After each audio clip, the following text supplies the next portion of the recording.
Today, I brought you one of the most influential faces on the planet.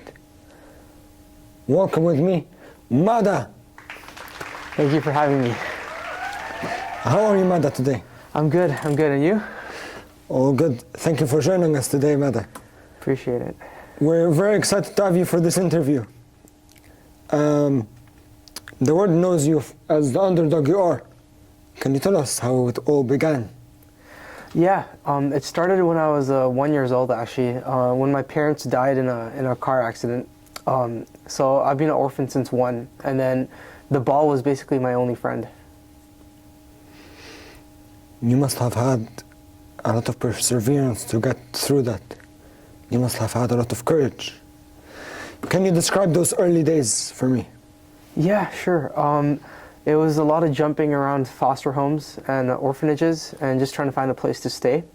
And then I would just take the ball with me for hours every day, just find a place in the alleys, wherever I could play, and just keep practicing my skills. So that's basically my whole childhood.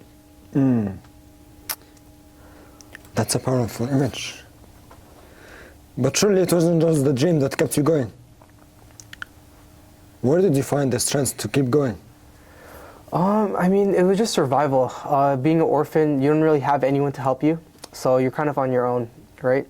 So I just had to, I knew I only had one chance, so I just, worked as hard as I could, just practiced every day. I used to pretend I was in stadiums, the most famous stadiums across the world, but the only audience I had was, squirrels and rats, but I knew one day maybe it would be possible. And yeah, here we are. It's clear that soccer wasn't just your passion. It was a lifeline. Was there a moment that you think inspired you to get into, to get where you are now? Yeah, I think so. So back in my childhood, there was this kid named Bobby. So we grew up in the same foster home together, and me and him were best friends. We would play football every day. But then we decided to join this tournament where there was the team I currently play for, Chelsea. They had a scout in that tournament, and we decided to play there together. So Bobby was definitely the better player out of the two of us. And at the end of the session, the scout picked Bobby to represent Chelsea. Where I was a bit disappointed, but the scout told me I was a close second. So I was still happy for Bobby. Beautiful, but something happened, didn't it? Yeah, the next day, Bobby was involved in a fatal car accident. He didn't make it. I was super devastated, but the next day after that, the scout came to me and offered me the position instead of Bobby. So I wasn't sure if I should take it or not, but I thought that was the right thing to do. That's what Bobby would have wanted. That must have been such a heavy decision to make. Taking that step forward, was it more about honoring Bobby or proving something to yourself? I would say it's a bit of both, because it was tough to make that decision at first, because I knew Bobby's always going to be in my guilty conscience, knowing I kind of, in a way, took that spot from him. But I knew it was the thing that he would have wanted me to do, not let his legacy die out, continue his legacy by taking his spot. It sounds like Bobby's memory has been a driving force for you. Even to this day, how do you carry that with you? Especially now, standing at the pinnacle of success.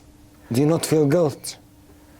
Yeah, I do, but the way I see it is I had Bobby with me every game, watching, supporting me, and I even feel sometimes that he's kicking the ball through me, so it's in a way I kind of have him with me every game, which is a nice feeling to have.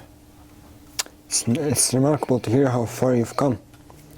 From the streets to the Champions League.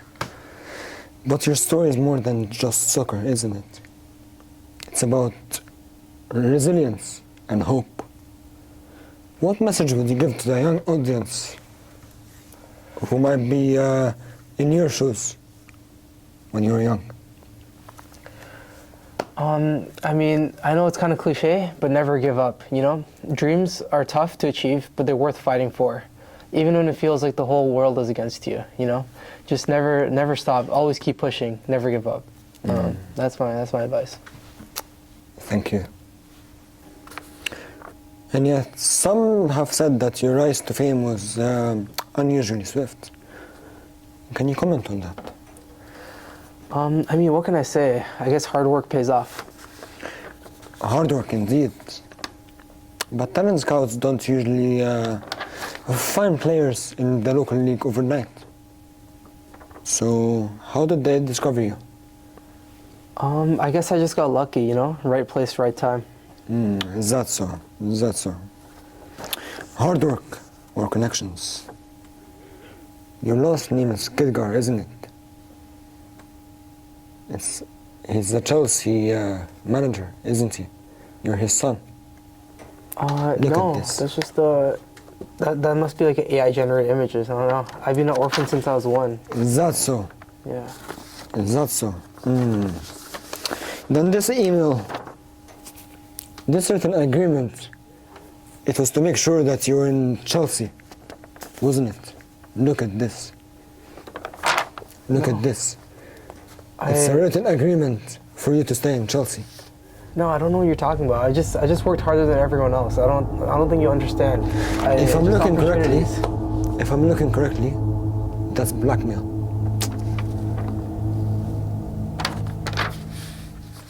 You don't understand. I've worked harder than anyone. Those are just opportunities. Opportunities handed to you. How do you think that makes the underdogs, for example, like Bobby, feel? You said that he was your best friend, that his death devastated you. But what if I tell you it wasn't an accident? What are you talking about? That was a tragedy. A drunk driver hit him. That's the story everyone hears. But what if I told you that driver wasn't even drunk? He was hired.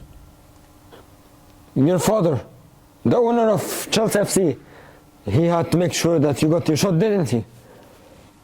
So he couldn't afford someone better than you. Like, for example, Bobby. No. That's not true. My dad, he wouldn't. Wouldn't he? A man who built a whole empire by crushing anyone in his way. Bobby was in the way, wasn't he? So he crushed him, just like the others, to clear the path for you. Tell me, Mada, did you ever wonder why the scout came the day he came? Did you really think it was a coincidence? I didn't know. I swear, I didn't know. Didn't know or didn't want to know? You took the spot, didn't you? You accepted the chance your father gave you, knowing deep down something wasn't right. Hard work, you say. Tell that to Bobby's family. You knew, didn't you? I didn't. I told you, I didn't know. Mada, stop lying. I've seen the emails, photos. You knew what your father did. You didn't care enough to stop him. Bobby trusted you as a friend, but you didn't care about that. You cared about the position you were in. You don't understand what it's like. I had no other option. Nothing. You think I wanted Bobby to die? He was like a brother to me. If he was your brother, why didn't you walk away? Why did you take his spot? Because I had to. Do you know what it feels like to grow up invisible? To feel like no one cares? That spot on Chelsea, that was my way out. So you let Bobby die for it? I didn't let him die. My dad, he told me it was an accident. But later, when I found out the truth... And you stayed quiet, even after making a fortune, fame, and money off of Bobby's blood. Detective KZ,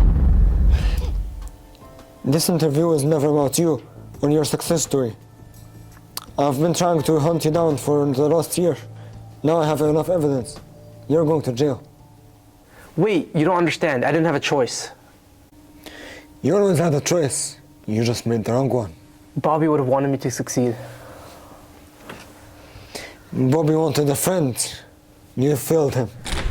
You're getting under arrest. You have every right to be silent. Arrest him. Behind every store, there is a truth. And sometimes they do anything to hide the truth.